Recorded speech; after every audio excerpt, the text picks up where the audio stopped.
भरपूर जण रेसमध्ये होते, वाटलं होतं का तुलाच मिळेल ही मालिकावीर म्हणून? पहिली मॅच तर मी 0वर आऊट झालतो. काही टीमचा मला प्रतिसाद चांगला भेटला नाही, कारण की आपण एवढ्या कमी दरामध्ये एंट्री ठेवतो आणि बुलेट आता सहसा कोणी आयोजक ठेवत नाही. आयोजन करणं म्हणजे सोपी गोष्ट नाही आहे. बुलेट मिळालेली आहे, याच्याबद्दल काय बोलशील? नाही, स्वप्नच होता एक काही बुलेट भेटावी आणि तो पूर्ण झाला. असेल की तुम्ही खेळ चिटिंगमध्ये खेळला आहे की तुम्ही काय आयोजन कमिटीने थोडंफार कॉम्प्रोमाइज केली असेल म्हणजे त्या प्लेअरसाठी, तर हे सगळं काय खोटं आहे. तेव्हा आमचा पॅकर होता या टीमचा प्रत्येकदा, आणि त्याचा पण धन्यवाद, त्याने आमची इथे एंट्री केली. ते मी बरोबर, म्हणजे दाखवण्याचा प्रयत्न करत आणि पुढच्या वर्षी 2 बुलेट पण मी ठेवतोय. बरोबर, प्रथमतः तर पोचत नाही. आणि काही टीमा आपण एंट्री देऊन सुद्धा आपलं नाव खराब करण्याचा प्रयत्न करतात. तर मग तुम्ही खेळता कशाला जर तुमच्याकडे खेळी नाही ना? मला लो पोलमध्ये पाहिजे, मला ह्या टीममध्ये संघाशी खेळता नाही, त्या संघाशी खेळता नाही, मग तुम्ही खेळूच नका ना. मित्रांनो तुम्ही बघू शकता स्वर्गीय मस्कर चषक, चषक 2026 पालेगाव या चषक मध्ये मालिकावीर ठरलेला आजचा हा खेळाडू आहे. आपण त्याला विचारूया. सांग तुझं नाव, ओळख सांग. योगेश भालेकर. कुठल्या टीम मधून खेळला तू आज? जय बजरंग भावाले बी. आणि कसा काय तुझा परफॉर्मन्स राहिला? किती रन झाले तुझे आजच्या मालिकावीरसाठी? माझे टोटल पॉईंट इथे 107 काहीतरी झाले. बरोबर. काही विकेट वगैरे त्याच्यासोबत पकडलेला? विकेट पण झाले असते ना तुझे? काही विकेट माझे 12 झाले आणि रन माझे 68 झाले. आता ही जी मालिकावीर बुलेट मिळालेली आहे, याच्याबद्दल काय बोलशील? नाही, स्वप्नच होता एक काही बुलेट भेटावी आणि तो पूर्ण झाला. आणि कसं राहिला तुझ्या टीमचा पूर्ण परफॉर्मन्स? म्हणजे जो तुम्ही कालपासूनच खेळता ना? बरोबर, काय सांगशील? टीमनी सगळ्यांनी सपोर्ट केले आणि सगळी पोरं चांगली केली, फिल्डिंग पण चांगली केली, बॉलिंग पण चांगली केली आणि सर्वांनी एक म्हणजे प्रोत्साहन दिला का तुला भेटू शकतं, तू चांगला खेळ आणि भेटू. बरोबर. आता कॉम्पिटिटर खूप जास्त होते, कारण तुम्ही बघितलं असेल भरपूर जण रेसमध्ये होते, वाटलं होतं का तुलाच मिळेल ही मालिकावीर म्हणून? पहिली मॅच तर मी 0वर आऊट झालतो, 5 विकेट होते आणि त्यानंतर मी 2 मॅच खेळलो चांगला आणि नंतर पोरावी सगळ्या सांगितलं का असं म्हणजे तू 10 रन एक्स्ट्रा करशील तर तुला भेटू शकतं. बरोबर. आणि सेमीफायनलला मी 14 रन काढले आणि 1 विकेट घेतला. म्हणजे कुठेतरी टीमचा बॅकअप होता तुला? हा, टीमचा बॅकअप. आणि काय सांगशील, संपूर्ण टीम जो परफॉर्मन्स केला तुझ्या, कुठेतरी आज इथं जो सामनावीरचा तुला पुरस्कार मिळालेला आहे, तर हा कोणाला समर्पित करशील तू? काय बोलशील? पूर्ण टीमची मेहनत आहे याच्या मागं आणि पूर्ण टीमलाच. बरोबर. आणि इथं जी स्पर्धा, आता मला वाटतं हा 9वा पर्व आहे, या स्पर्धेमध्ये पहिल्यांदाच तुला ही बाईक मिळाली आहे का? हो, पहिल्यांदाच मिळाली आहे. आणि कुठं कसा तुझा परफॉर्मन्स असतो, थोडक्यात माहिती दे, कारण पहिल्यांदा मुलाखत होते.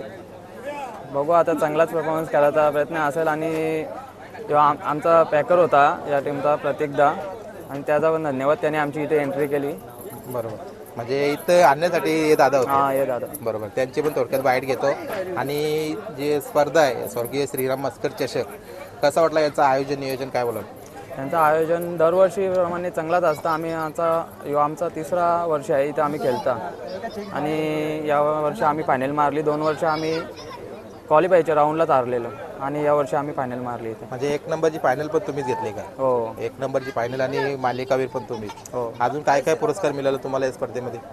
नाही, फक्त सिरीजच भेटले. मॅन ऑफ द सिरीज आणि चॅम्पियन. बरोबर. आतापर्यंत किती बाईक तुझ्या नावावर किंवा काय काय पुरस्कार भेटलेत, काय सांगशील? माझ्या नाव 1 बाईक होती आणि आता ही दुसरी झाली. आणि ही कुठेतरी स्वप्नातली बाईक. आतापर्यंत जसा आपला प्रश्न झाला की 2 बाईक झाल्या तुझ्या नावावर, जसं आता पूर्ण म्हणजे बघा आपल्या पाठीमागे कोणतरी एक आधारस्तंभ म्हणून आपल्याला खेळाडू प्रोत्साहन देत असते, तर त्याच्या मागे कोणाचं नाव घेशील? त्याच्या मागे तर टीम पण आहे, टीमची पोरं आहेत आणि जे मला नेटवर बॉल टाकतात, स्वप्नील झाला, अजून एक आहे डक्स्ट आहे आणि एक डिपेन ते येतात, मला बॉल टाकतात 3-4 जण. आणि म्हणजे मला खेळायला कवा पण म्हणजे जेव्हा टाईम भेटत तेव्हा ते नेटवर मला बॉल टाकत असतात. बरोबर. आता घरच्यांचं कसं काय तुला हे असतं सपोर्ट असतं? घरच्यांचा तर फुल सपोर्ट आहे, कारण की कधीच ते मला कुठं बोलत नाही असं तू मॅचला इथं जाऊ नको, तिथं जाऊ नको. काही पण काम असलं तरी मला त्यावेळी कधी बोलले नाही अजूनपर्यंत का तू जाऊ नको, पण मला सगळे इकडे खेळायला पाठवतात ते. बरोबर. आता बघा, आता हा छोटा खेळ तर राहिला ना आपला ग्रामीण टेनिस क्रिकेट आहे, कुठेतरी याच्यातूनच आता आपल्या मुंबई भागातून एक खेळाडू खेळणार आहे IPL मध्ये, काय बोलशील? एक तो पण एक कुठेतरी आदर्श घेतला जाईल याच्या पुढे, काय बोलशील? काय तर करूच IPL खेळण्याचा. बरोबर. या होम ग्राउंड म्हणजे म्हणतात पालेगावचा, तिथं ही पिच होती, तर कशी वाटली पिच खेळण्यासाठी तुला, काय बोलशील? पिच चांगलीच होती आणि त्या पिचवर एक साईडच्या स्किट पण होत होतं बॉल, आणि कधी बॅटिंगला पण एक साईडहून चांगलाच होता. बरोबर. शून्यावर पहिल्याच याच्यामध्ये आउट झाला. पहिलीच मॅच. मग विचार केला का बघा आज इतकी मोठी मालिकावीर, म्हणजे एक कसं स्वप्न विचार केला तुम्ही शून्यावर आउट झाल्यानंतर? तर माझं विकेट झालते, फक्त मला रन करायचं होतं आणि ते रन मी सेकंड मॅचला आणि थर्ड मॅचला मारले. बरोबर. म्हणजे ऑल ओव्हर बघायला गेलं तर ऑलराऊंडर तुझी परफॉर्मन्स असते टीममध्ये. बरोबर. आणि किती वेळेस याच्यावर येतं तू स्थानावर, खेळायला कितव्या स्थानावर येतं? म्हणजे मी ओपनिंगलाच असतो. मी ओपनिंगला असतो. बाकी आमचे वन डाऊन सगळे प्लेयर चांगलेच आहेत आणि टीम पण चांगली खेळते. आणि मी पहिल्या मॅचला आमचं विकेट दोघांचे भरलेले आणि सगळे मग टीमने चांगले परफॉर्मन्स केला आणि जिंकलो आम्ही. बरोबर. आता ज्यांनी तुम्हाला इथपर्यंत आणलं त्यांच्यासाठी काय बोलाल? त्यांचं धन्यवाद का त्यावेळी आमची एंट्री दरवर्षी टाकतात आणि यावर्षी पण टाकली ते. बरोबर. थोडक्यात त्यांच्याशी पण बोलतात. तर तुम्ही मालिकावीर बघू शकतात, ते आपले चांगले भावाल्याचे जे काही खेळाडू आहेत त्यांना मिळालेले आहेत, पण त्यांना इथपर्यंत आणण्यासाठी आपले प्रतीक मानेरकर पालेगावचे आहेत, त्यांनी हा संघ इथं उपस्थित केला आणि कुठेतरी त्यांचंच नाव कुठेतरी आज होणार आहे. काय बोलाले तुमच्या नावाने हा संघ केला इथं? कुठल्या नावाने संघ केला तो सांगा मला. प्रतीक 11 बावली या नावाने संघ केला. कसं काय निवड केली हा संघ घ्यावा म्हणून? आता 3 वर्ष झाला, तो दादा सांगतो 3 वर्ष झाला. ह्या संघाचा परफॉर्मन्स बघितलं तर आपण ओव्हरऑल सगळीकडे ना एकदम छान आणि एकदम म्हणजे कुठल्याही टीमला ते म्हणजे कधी पण कुठेही म्हणजे असं हारताना बी ते जिंकू शकतात, म्हणजे एवढा त्यांचा परफॉर्मन्स आहे. म्हणजे कॉन्फिडन्स चांगला आहे त्यांचा, टीमचा बॉन्डिंग वगैरे सगळ्या गोष्टी चांगल्या आहेत त्यांच्या. आता आजची जी मालिकावीर आहे कुठेतरी त्यांनी सन्मानित केली तुम्हाला, आणि मला वाटतं तुम्ही त्यांना देणार आहे. कसं काय याचा वाटप कसा होणार आहे, काय म्हणजे? नाही, सगळे त्यांनाच असेल, फक्त आपलं नाव. बस. बरोबर. आता तुमच्या गावामध्ये ही जी स्पर्धा होती, स्वर्गीय श्रीराम मस्कर चषक, नितीन वारिंगे चषक, काय बोलाल आज मला वाटतं सातत्याने 9वा वर्ष या स्पर्धेचं आहे. आणि समीरदादा देसाई बघा, आयोजन नियोजन खूप चांगलं असतं. आज भरपूर सारे मान्यवर मुलात, म्हणजे मी पण इथं सकाळी मान मिळून गेलो आहे, आज त्यांनी पण माझा मान इथं सन्मान केला. काय बोलाल बघा? आयोजन बघा खूप छान आहे. गेली 9 वर्ष झाले, म्हणजे आमच्या गावाचं पण या मुले पूर्ण नाव झालं. म्हणजे बुलेट ट्रॉफी आमच्या गावात मधले पूर्ण आपल्या एवढ्या परिसरात एक मात्र टुर्नामेंट आहे जी पालेगावमध्ये बुलेट ट्रॉफीसाठी म्हणजे मानली जाते. बरोबर. छान एकदम नियोजन वगैरे सगळं छान असतं त्यांचं. बरोबर. आता काय नेक्स्ट प्लॅनिंग काय असेल मग? आता नेक्स्ट प्लॅनिंग बघूयात आता पुढच्या वर्षी. आणि त्यानंतर आता अजून कुठल्या म्हणजे स्पर्धेमध्ये हीच टीम तुमच्या नावाने खेळणार का, काही अजून वेगळं काही? नाही, ती नावं म्हणजे आम्ही असा चेंज करतच असतो. चेंज करत असतात, म्हणजे जसा टाइम भेटेल तसं. चला, आता त्यांच्या टीमच्यासाठी तुम्ही काय 2 शब्द बोलाल? पूर्ण टीमच्या बद्दल काय बोलाल? ओव्हरऑल टीम एकदम छान आहे आणि सगळ्यांची म्हणजे बोलणं वगैरे पण एकदम चांगलं आहे. सगळ्यांची बॉन्डिंग वगैरे पण सगळे एकमेकाला कोऑर्डिनेट वगैरे, टीम खेळताना वगैरे असं एकमेकावर कोण असं ओढत नाही. जरी छक्का सुटला किंवा कॅच ड्रॉप झाली तरी एकमेकाला कधी कोण बोलत नाही. असं त्यांची ही बॉन्डिंग आहे ना, ही मला म्हणजे एकदम चांगली वाटते त्यांच्याबद्दल. आणि कुठेतरी तेच मनात धरूमध्ये हा 3रा वर्षी त्यांना इथे केलं तुम्ही. 2 वर्ष सतत आम्हाला समजा पराभूत झालो समजा आम्ही, ती एक कुठेतरी खंत होती. आणि यावर्षी सगळ्यांनी ठरवलेलं की नाही, यंदा आपल्याला ही बाईक आणि ट्रॉफी घ्यायचीच आहे. बरोबर. आता शेवटचा प्रश्न घेतो. संपूर्ण मलंगर परिसर असो, डोंबिवली असो किंवा बदलापूर, अंबरनाथ या भागातून काही संघ इथं आलेले खेळण्यासाठी, कुठेतरी त्यांना हार्डलकमध्ये परत जावं लागलं, तर त्यांचा पण परफॉर्मन्स खूप छान राहिला. त्यांच्याविषयी काय बोलाल? नाही बघा, आता वाडेघर संघ आणि चिंचोली संघ म्हणजे चांगले खेळले एकदम. असं काय कोणाचं परफॉर्मन्सला आपण नाव नाही ठेवू शकत. बरोबर. काय हार जीत आहे, आज हार झाली उद्या जीत होईल कदाचित त्यांची. चला, तुम्हाला दादाला पण देतो मी शुभेच्छा मालिकावीरसाठी, आणि पुन्हा तुम्ही असंच हे काम करत राहा, चांगले चांगले संघ उतरवत राहा, आणि कुठेतरी आज पालेगावचं नाव जो झालं आहे तो अजून पुढे नेत राहा. शुभेच्छा तुम्हाला. थँक्यू. मित्रांनो, तुम्ही आज ही स्पर्धा संपन्न झाली, स्वर्गीय श्रीराम मस्कर चषक. आज पर्व 9 या स्पर्धेचा अंतिम दिवस होता, आणि या स्पर्धेमध्ये खूप चांगले खेळाडू आणि चांगल्या टीम इथे येऊन गेल्या, आणि एक चांगलाच नेतृत्व करता या स्पर्धेचं आपले समीरदादा देसाई पालेगाव. त्यांच्या माध्यमातून सातत्याने 9 वर्षे ही स्पर्धा संपन्न होत आहे. आता या स्पर्धेचा आजचा शेवटचा दिवस होता आणि काही इथं सन्मान चिन्ह दिले गेलेत. तर आपण स्पर्धेमध्ये काही लोकांनी भाग घेतला त्याच्याबद्दल विचारूया. समीर दादा नमस्कार. काय सांगाल, खूप सारे संघ इथं येऊन गेले ज्यांना मला वाटतं खूप कमी म्हणजे अपेक्षा घेऊन येतात की या स्पर्धेमध्ये खेळण्यासाठी खाली एक संधी मिळावी, तर ती संधी पण मिळते आणि कुठेतरी त्यांचं एक नशीब सुद्धा चमकवून जाते तिथे. काय बोला? प्रथमतः तर मी कापरी सिद्धी मित्रमंडळ यांचं आभार व्यक्त करेल, कारण की पूर्णच पालेगाव मला सहकार्य करतो म्हणून आज हा चषक एवढा मोठा एवढच्या लेवलला आला आहे. आणि खास करून मी माझ्या मित्रपरिवाराचा आभार व्यक्त करेल. दीपक मानेरकर असो, सोमनाथ वारिंगे असो, दीपक मानेरकर, सोमनाथ वारिंगे, सोनू बांगर आणि रोहिदास थोरवे, धीरज देसाई, भोलानाथ मुस्कर, जितेश मस्कर, बालाराम बांगर, वैभव थोरवे, असे पूर्ण म्हणजे तुम्ही असं पकडा का पूर्ण गावच मला सहकार्य करतो. तेव्हा आपला असं चषक आज वरच्या लेवलला पोचलेला आहे.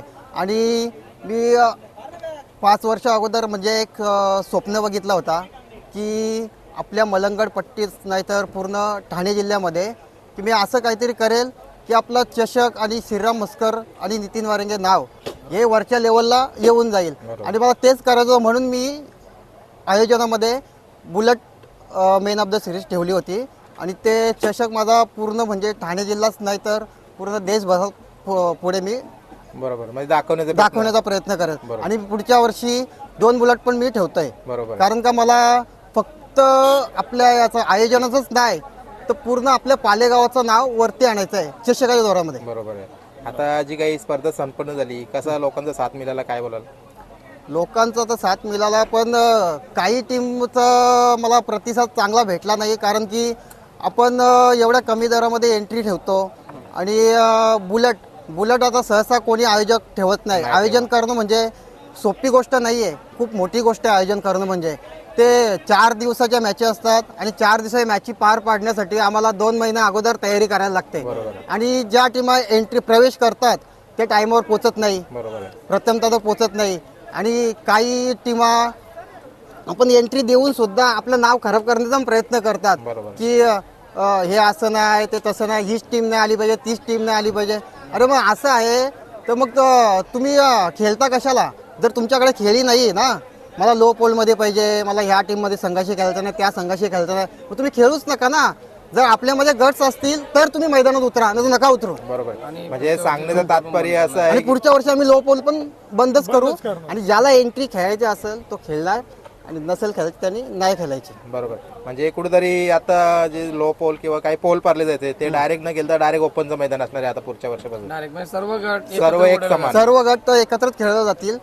आणि खास करून मी पुढच्या वर्षी आमचं जर ठरलं तर जास्तीत जास्त फ्री एंट्रीचा पण असू शकतोय, पण ते आम्ही फॉर्मद्वारे कळवलं जाईल. बरोबर. म्हणजे ते टायमावर ठरवलं जाईल. बरोबर. आता जे काही स्पर्धकांनी इथं भाग घेतला, आता बघा काही लोक इथं किस्मत आजमावली आणि त्यांनी नशीब चमकवलं. आता जो बुलेटचा मानकरी झालेला आहे मालिकावीर भावाली संघाचा योगेश भालेराव, काय बोलाल त्याच्याविषयी? योगेश भालेकरच्या विषयी एवढंच बोलेल मी. कारण का दादा आता आपल्या ग्रामीण पट्ट्यामध्ये फारसा पोरांचं एक स्वप्न असतो की आपल्याला बुलेट बाईक ही भेटली पाहिजे. स्वप्न तर प्रत्येकाचा असतो की आपल्याला छोटी मोठी बाईक पण भेटली, फ्रीज भेटली, टी व्ही भेटली तरी चालेल.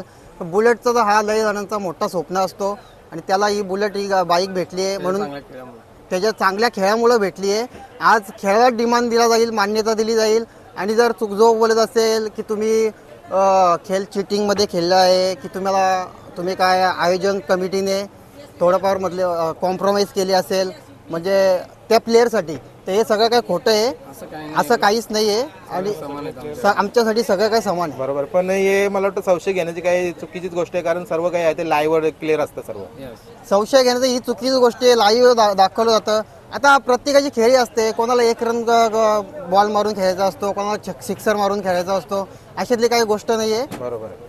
आणि आतापर्यंत तुम्ही 5 वर्ष झाली कंटिन्यू बुलेट ठेवतात, तर आतापर्यंत 5 वर्षामध्ये कोण मानकरी राहिलेला आहे या स्पर्धेचा बुलेटचा मानकरी, काय सांगाल? प्रथमतः तर आपले Ravi Wahile, second number Suraj Dudhkar, third number आपले पालेगावचे सुपुत्र मनीष कोळेकर, त्याच्यानंतर बली वैर आणि महेश मडवी. बरोबर. आणि एकदा मला वाटतं अजून एक काही वेगळा उपक्रम राबवला होता तुम्ही, मला वाटतं बैलगाडा शर्यती क्षेत्रात एक बैल पण ठेवला होता हा आणि तो बैलगाडी हा आदात वासरू ठेवला होता. त्या टायमाला आगासनवाल्यानं तो आदात वासरू गेला होता आणि तो इथून आदात वासरू गेला होता आणि तो आता फॉर्म मध्ये पण आहे, भरपूर पळतोय तो. म्हणजे पळतोय. आणि मला पण इथं लकी ड्रॉला एक वासरू भेटला होता, जोगिंदर म्हात्रेने मला गिफ्ट केला होता. बरोबर आणि तो पण पळतोय. तो पण पळतोय. बरोबर आहे. आता जसं तुम्ही पुढचं काही वाटचाल सांगितली, इथं आजच्या दिवसामध्ये काही मान्यवर येऊन गेले, त्या मान्यवरांसाठी काय बोलाल 2 शब्द जाता आता? मान्यवरांसाठी मी एवढंच बोलेल की मान्यवर असल्याशिवाय आपल्या स्टेजला शोभा वाढत नाही आणि यापुढे पण आमच्या मॅचमध्ये जास्तीत जास्त मान्यवर कसे येतील आणि जास्तीत जास्त टीम कशी येतील त्याचा आम्ही प्रयत्न करू, जसं काय आपलं चषकचं नाव वाढेल. बरोबर. चला, तुम्हाला जी पण काही आता स्पर्धा संपन्न झाली, ही अशीच पुढं पण अशी वाटचाल तुमची चालू राहावं त्याच्यासाठी मी शुभेच्छा देतो. धन्यवाद. धन्यवाद.